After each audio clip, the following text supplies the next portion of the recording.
So everything we've been doing up to this point in terms of just having collaborative discussions, we call them, between ourselves and Mushkegowuk and the federal government on what to do with the conservation, especially on the James Bay and Hudson Bay conservation, National Marine Conservation Area discussions. As far as what we have been told, those discussions will continue because there's no money involved at this point. There's no decisions that have to be made by cabinet at this point. So what we're going to be doing while the government is on pause. When we say the government is prorogued, it means that the government basically is on pause. So no legislation work can be done.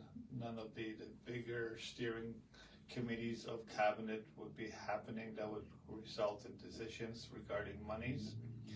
And what we have been told is that the work of the government people, the staff, the cabinet ministers, the prime minister, everybody is still working.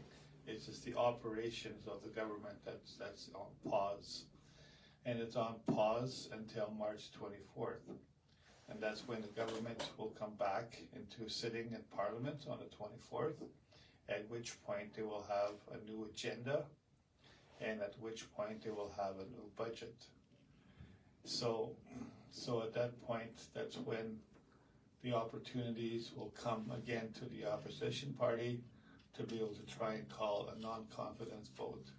And if a non-confidence vote is called upon and is successful, then this present government would then fall, and then an election would be triggered right away. And I believe there's so many days that the government, once the election is called, there's so many days before the election would happen. I think something around the 45 days and so on. So the election will most likely happen by the spring of 2025. So that's kind of a schedule that we're looking at, and the work that we're trying to do, the work that we need to look at establishing for the National Marine Conservation Area for James Bay and Hudson Bay centers around that schedule. So we need to, in this period of time, but from now until then, we need to have all our communities involved and participating so that they will all be ones to have the opportunity to bring forth their ideas in terms of establishing a working relationship with Canada. And that relationship has to do with co-managing James Bay and Hudson Bay protection through the National Marine Conservation Area Act, which would allow First Nation communities along the coast and Mushkegowuk communities themselves to participate in how that area is managed.